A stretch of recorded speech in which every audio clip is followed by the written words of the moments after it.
No fim de semana do Oscar, é justo nós darmos um prêmio para o protagonista do noticiário internacional dos últimos dias, Donald Trump. O magnata teve uma vitória esmagadora na chamada Super Terça e se consolidou como candidato republicano à eleição americana de novembro. Quem disputa a estatueta de maior projeção econômica é a China, que espera crescer fortemente este ano. E na categoria drama, o Haiti, imerso em uma crise de segurança pública sem precedentes. Todas essas comparações com o maior prêmio do cinema é porque nós também vamos falar sobre a sétima arte. Seja muito bem-vindo, seja muito bem-vinda ao Jovem Pan Internacional.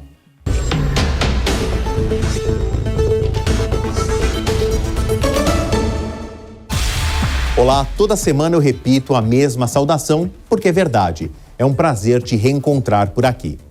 Como indicavam as pesquisas, Donald Trump foi o grande vencedor da Super Terça nas primárias do Partido Republicano. O ex-presidente venceu em 14 dos 15 estados e fica muito próximo da nomeação oficial para a disputa à Casa Branca. A Super Terça, que era para ser uma competição, virou uma coroação de Donald Trump. Arrasador, ele conquistou 14 dos 15 estados em disputa no último dia 5 e praticamente se garantiu como candidato republicano à presidência dos Estados Unidos. Os resultados forçaram a outra pré-candidata, Nikki Haley, a abandonar a corrida no dia seguinte, mesmo tendo vencido em Vermont. Com menos da metade dos estados americanos tendo participado das prévias até o momento, o recado das urnas foi claro. Dentro do partido, ninguém é páreo para o ex-presidente. Das 24 primárias até agora, Trump ganhou 22. Mas na Super Terça, um dos pontos que mais chamou a atenção foi a vantagem que o empresário teve contra a ex-embaixadora americana na ONU. No Alasca, ele conquistou 87% dos votos. No Texas, um dos principais colégios eleitorais, foram 77%. A menor distância ficou no estado de Utah, onde Trump marcou 56%. O discurso conservador e pouco moderado que ganhou as eleições em 2016 contra Hillary Clinton provou ter continuado bastante efetivo no país e também gerou motivos para comemoração. Trump goleou Haley entre os eleitores não brancos, com 72% da preferência. Um sinal positivo, considerando que o grupo deve ser bastante disputado com Joe Biden em novembro.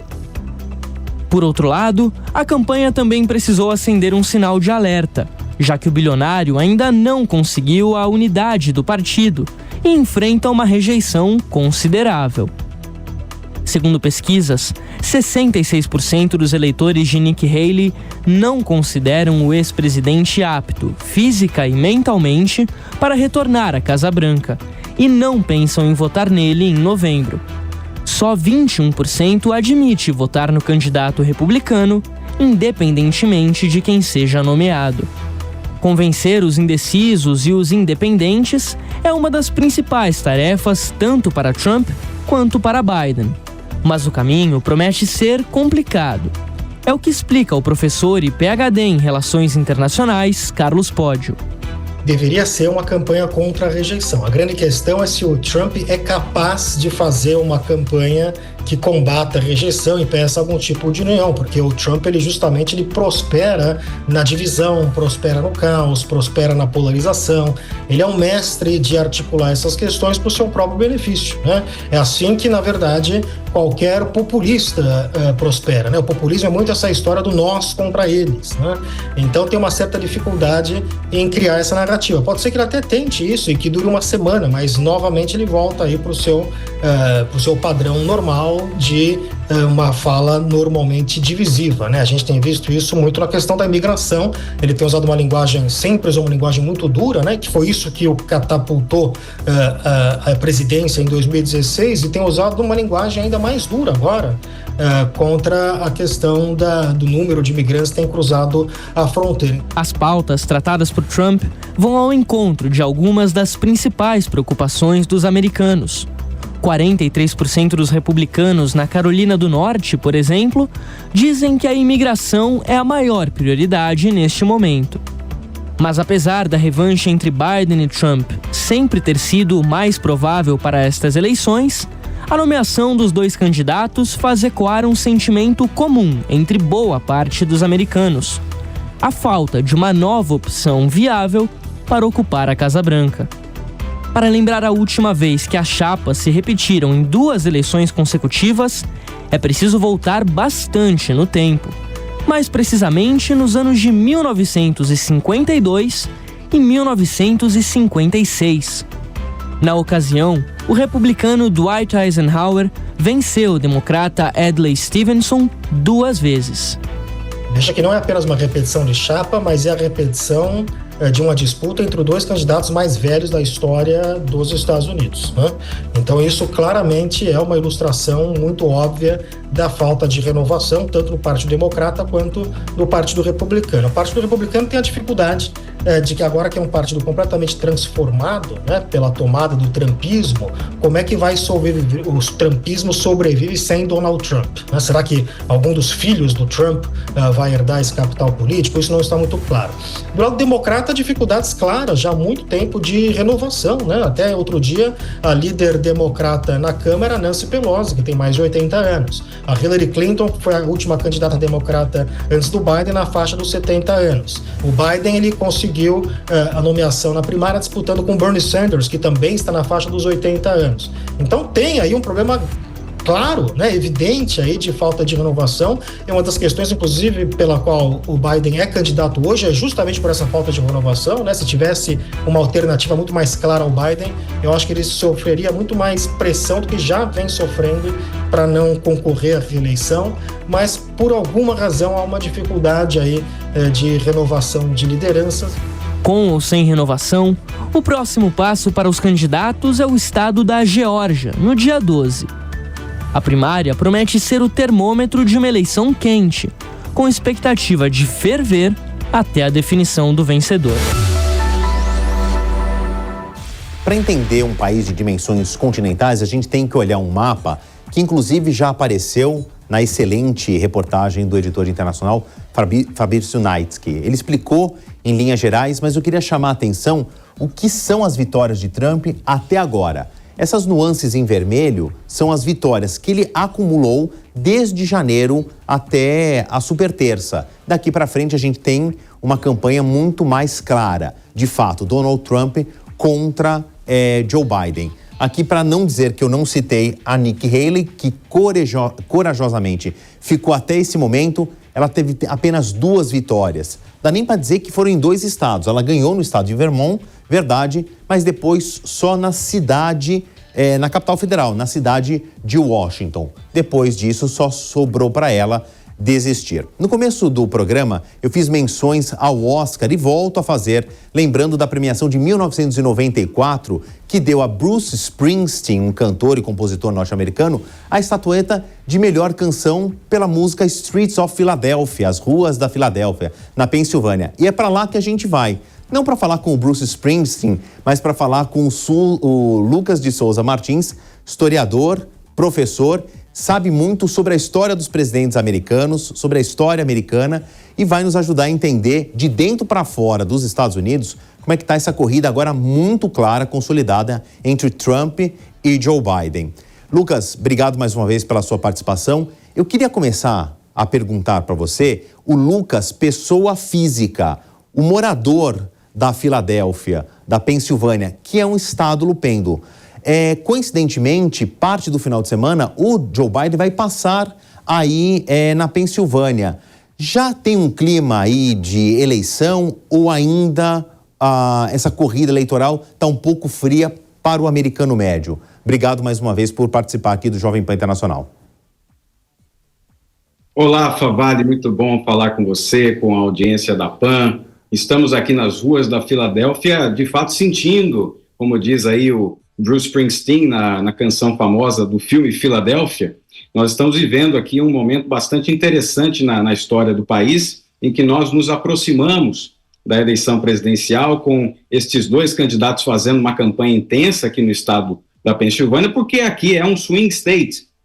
E, evidentemente, há um carinho especial por esse estado, porque ele pode determinar quem vencerá a eleição, porque muitas vezes você tem a Pensilvânia votando com os democratas, às vezes com os republicanos, e, além do mais, nós temos o fato de que o presidente Biden aqui, ele é da Pensilvânia, ele cresceu na Pensilvânia, ele passou a sua infância na Pensilvânia, tem filhas que estudaram na Universidade da Pensilvânia, ele mesmo, o presidente Biden, professor da Universidade da Pensilvânia, e por isso que existe uma mobilização bastante considerável aqui, a presença dele aqui é bastante comum, bastante frequente, e é por isso que será um território de bastante discussão, de bastante debate, e por isso que vai ser crucial prestar atenção em vários swing states, e é claro que a Pensilvânia está incluída neste hall de locais que serão chave nesta eleição.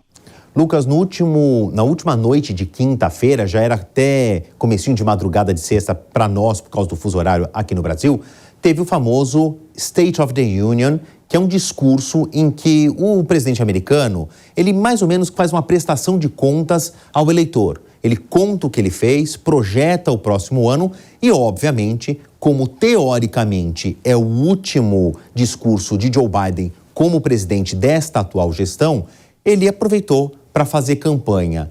Eu pensei em algumas coisas que me chamaram muita atenção. Primeiro, ele falando fortemente das diferenças dele com o seu antecessor. Ele não fala o nome de Donald Trump nenhuma vez, mas ele deixa muito claro que são administrações bastante antagônicas. Então a gente entende que esse discurso teve um forte teor de campanha. Você acha que está colando, Lucas? A gente vai se falar ainda muitas vezes até a eleição de novembro. A gente entende as grandes rejeições dos dois candidatos. Ele está na busca de tirar um pouco a rejeição? E aí emendo com a pergunta, as críticas que ele faz a Vladimir Putin, por exemplo, uma promessa de 2 estados para resolver o problema entre israelenses e palestinos, ele põe a mão aí em muito da política externa, quando geralmente os presidentes falam de política interna. Queria a tua avaliação.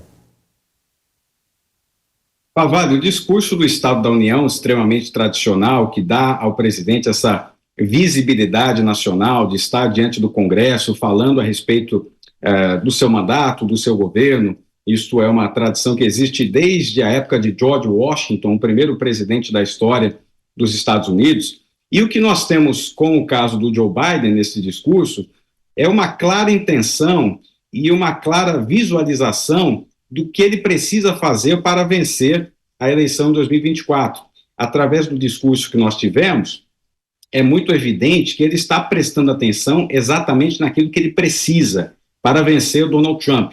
Por exemplo, ele precisa demonstrar que está próximo, de uma certa maneira, aos interesses do eleitor árabe aqui nos Estados Unidos, e por isso que ele fez uma sinalização à criação de 2 estados na região da Palestina, Israel-Palestina. Fez também uma sinalização ao eleitor judeu também, dizendo que é necessário lutar para libertar aqueles que estão reféns do Hamas. E é por isso que ele tem articulado bastante no seu discurso. Você observa também a sinalização, por exemplo, citações a John Lewis, que foi um herói afro-americano nos anos 60, que cruzou a ponte de Selma lutando por direitos civis, fez uma clara sinalização ao eleitor afro-americano, que ele tem, aos poucos, de acordo com as pesquisas, perdido para o Donald Trump.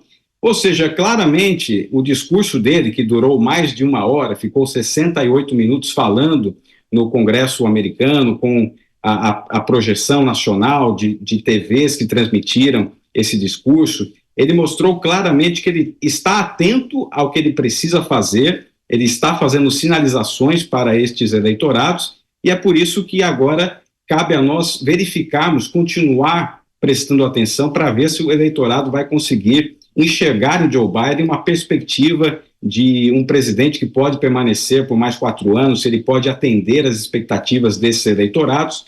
E, para concluir, eu posso dizer assim, este presidente, Joe Biden, ele está atento ao que ele precisa fazer para vencer a eleição agora em 2024, e o State of the Union é uma clara demonstração disso.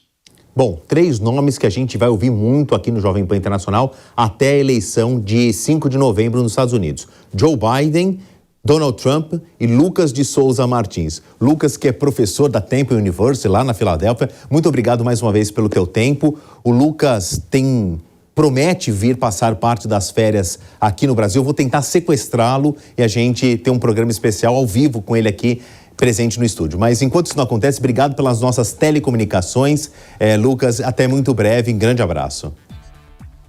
Um abraço, Favale. Muito bom estar com você e com a audiência da PAN. Até mais. Tchau, tchau, Lucas. Bom, a gente falou dos Estados Unidos, vamos descer um pouquinho para ir para o Caribe. O Haiti está mergulhado no caos. O país mais pobre das Américas sofre com a ameaça de gangues fortemente armadas que exigem a renúncia do presidente. Ameaçado, o primeiro-ministro buscou refúgio no exterior. Até um plano de ajuda policial estrangeira falhou. O governo do Haiti tenta proteger a população como pode. Esta semana, o estado de exceção foi prorrogado por um mês. Quando decretado, inicialmente domingo passado, a medida deveria durar 72 horas. A principal ordem do decreto, que agora vai terminar só em abril, é o toque de recolher entre 6 da tarde e 5 da manhã no horário local. A restrição ao direito de ir e vir foi uma solução paliativa. Diminuir a circulação de pessoas reduz o número de vítimas da violência urbana. No último fim de semana, milícias invadiram a maior penitenciária do país e libertaram cerca de 4.000 detentos. Muitos dos que fugiram se aliaram aos grupos armados. Antes mesmo da fuga em massa, estas gangues já controlavam grande parte da capital Porto Príncipe. Organizações criminosas se espalharam pelo resto do território sem muita dificuldade, devido à precária estrutura de policiamento. As milícias têm um objetivo claro além do enriquecimento ilícito: derrubar o governo. Houve até um pronunciamento conjunto, exigindo a renúncia do primeiro-ministro Ariel Henry. O auge da crise aconteceu quando o líder no Congresso estava no Quênia buscando formalizar um acordo de cooperação. Tutelado pela ONU, o governo queniano aceitou enviar agentes de segurança ao Haiti.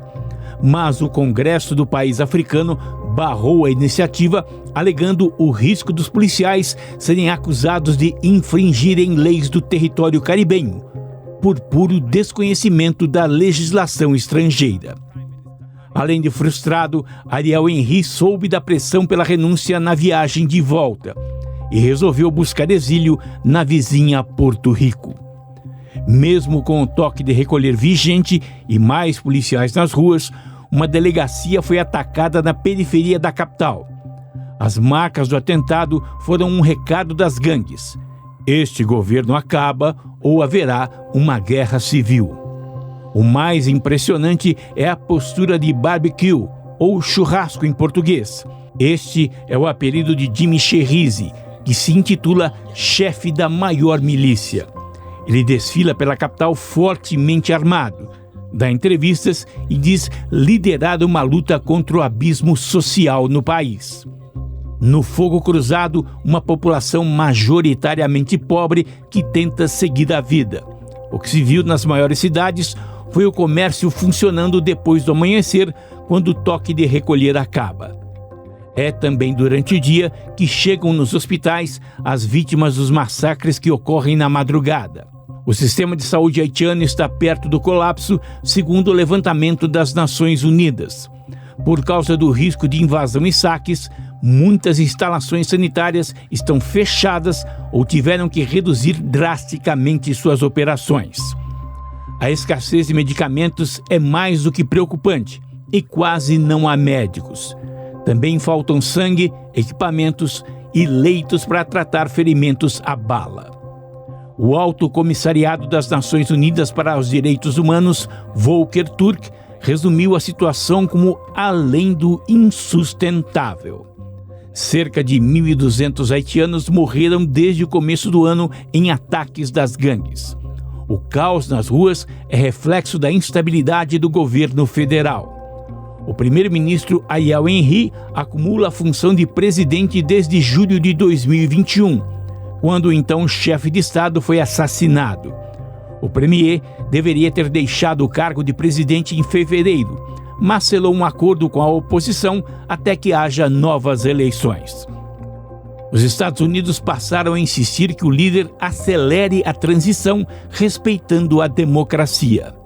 Ariel Henry não tem nenhum respaldo, seja da população, seja do parlamento, que está paralisado.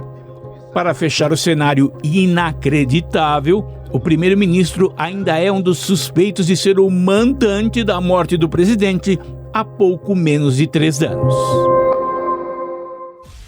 A China segue com um ambicioso projeto de se tornar a maior potência do século XXI. Esta semana, o país anunciou os objetivos para 2024. No topo da lista, uma ousada meta de crescimento. O que preocupa o resto do mundo são as promessas de maior gasto militar e o projeto de anexação de Taiwan. O discurso do primeiro-ministro Li Qiang ao parlamento foi claro e direto. O PIB chinês vai crescer acima dos 5% até o final do ano. É a mesma meta fixada em 2023, mas com uma diferença. 12 meses atrás, a China ainda estava em ritmo de retomada pós-pandemia. Agora a promessa de aumento do produto interno bruto vai a partir de um patamar mais alto. Entretanto, existem obstáculos bem definidos: a crise imobiliária. O maior termômetro do problema é a Evergrande. Gigante da construção civil decretou falência em janeiro, devido ao endividamento sem precedentes. O setor imobiliário chinês acabou desmoronando por conta dos juros, que superaram a capacidade de pagamento dos clientes. A quebra da Evergrande, além de mudar estratégias de administração do presidente Xi Jinping, fez com que o plano de crescimento de 2024 estivesse apoiado em objetivos sustentáveis. Segundo palavras do próprio primeiro-ministro Li Qiang, o projeto de expandir o PIB em mais de 5% fica ainda mais ganancioso se comparado com outras economias. A previsão de crescimento dos Estados Unidos, por exemplo, é de 2%. A expectativa brasileira está na casa dos 1,7%. Frente às comparações, será que o compromisso de Xi Jinping é mesmo real? Perguntamos ao economista Roberto Dumas, que há anos estuda economia chinesa. É complicado. Você está num cenário muito mais desafiador do que no ano passado. Você está partindo de uma base maior. Por que é complicado? Porque a China cresce ou via consumo, via investimento, ou via exportação líquida. Via exportações líquidas, o mundo está colocando restrições às exportações. Investimento poderia ser através dos ativos imobiliários. Mas o próprio Xi Jinping quis furar a bolha dos ativos imobiliários em 2020, quando ele estabeleceu as 3 linhas vermelhas. Então, o preço dos ativos imobiliários acabou caindo. Junto-se a isso, o lockdown, que ele fez absolutamente draconiano, deteriorou as expectativas dos consumidores. Os consumidores falaram, olha, aparentemente, depois de Hu Jintao e agora com Xi Jinping, o governo chinês está intervindo demais na vida privada, tanto das empresas privadas quanto das pessoas. Então as pessoas estão poupando mais com receio de comprar ativos de alto valor. Então você fica naquela, então sobrou consumo. O consumo está crescendo de baixo valor, principalmente o agronegócio. Mas o que precisa seria mais investimento. Mas a China não pode fazer mais investimento? Pode, mas aí seria uma guinada de 180 graus justamente na política do Xi Jinping, que queria desalavancar a economia. Ele já deu uma guinada de 180 graus quando ele parou o lockdown. Agora ele vai dar outra guinada, dando um plano fiscal expansionista da ordem de 600 bilhões de dólares, como foi feito em 2009 e 2010, aí ele começa a perder um pouco de credibilidade. Mas, na minha opinião, ele vai tentar fazer o máximo possível, o governo como um todo vai tentar fazer o máximo possível para chegar a 5, até para não perder a credibilidade geopolítica, aumentando os gastos fiscais moderadamente, administrando, como a gente fala, para um pouco e anda um pouco. Não vai vir, na minha opinião, nenhum mega plano fiscal como ocorreu depois da crise da subprime em 2008 nos Estados Unidos. No pronunciamento, o primeiro-ministro também indicou a retirada de barreiras aos investimentos estrangeiros e anunciou uma redução das tarifas de importação para produtos tecnológicos e equipamentos avançados. Esta sinergia amplia a capacidade de produção da China, principalmente de produtos de alto valor agregado e veículos que se tornaram o mais novo sonho de consumo das classes A e B mundo afora. Engana-se que a pressão pelo crescimento econômico chinês vai gerar uma inflação global. Muito pelo contrário, como explica o professor Dumas.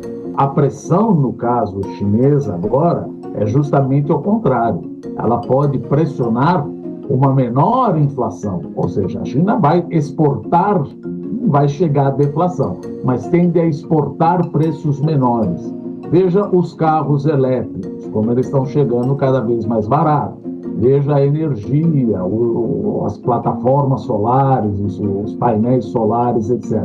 Então, isso ajuda a economia no sentido de que, se eu estou importando preços mais baixos, vamos pensar que deflação, mas acho que o preço mais baixo, né?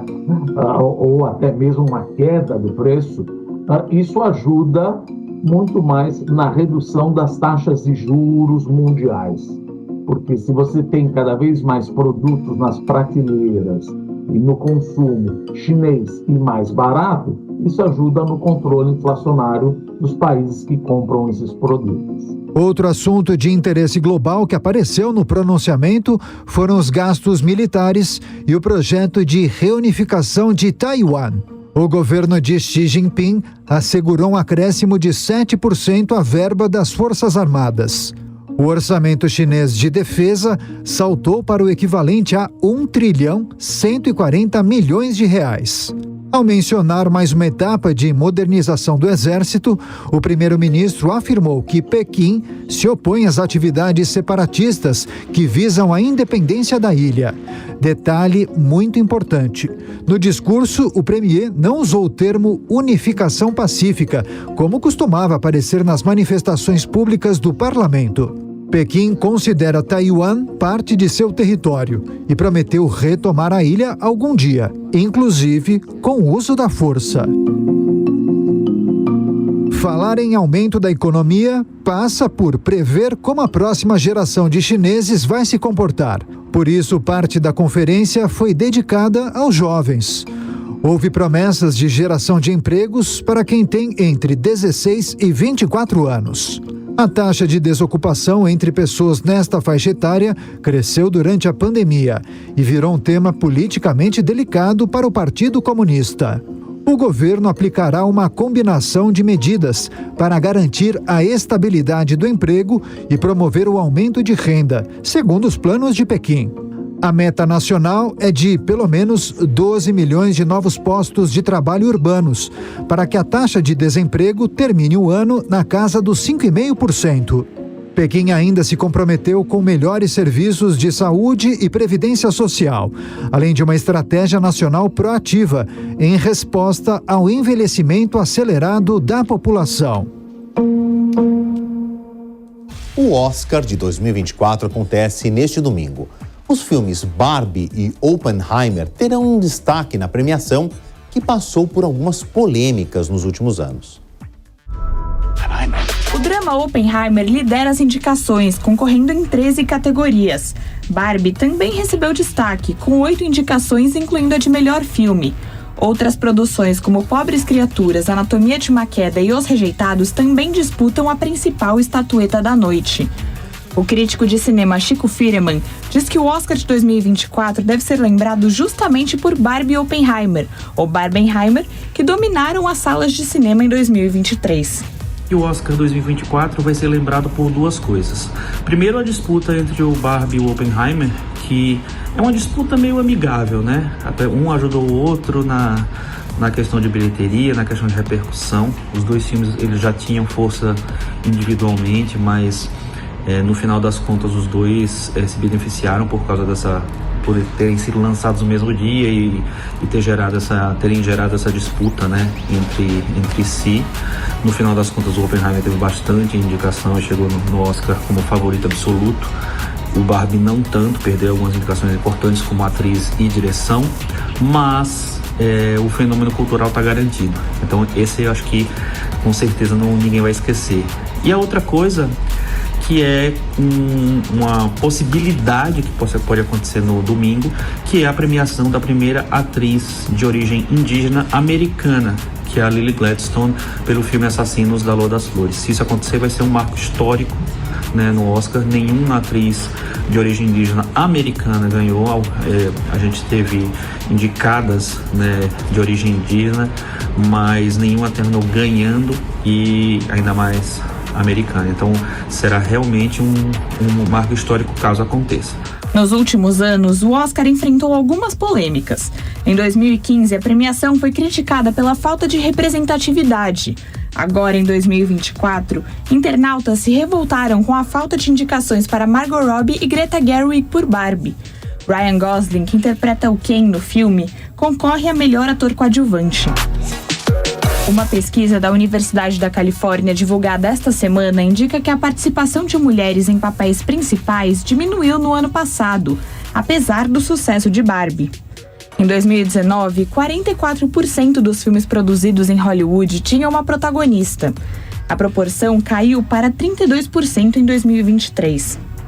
Em 2022, uma das cenas mais comentadas foi o tapa que Will Smith deu na cara de Chris Rock, que apresentava a cerimônia, depois de uma piada do comediante sobre a esposa do ator. Jimmy Kimmel será o responsável por apresentar a edição deste ano. Essa é a 4ª vez que ele assume o papel.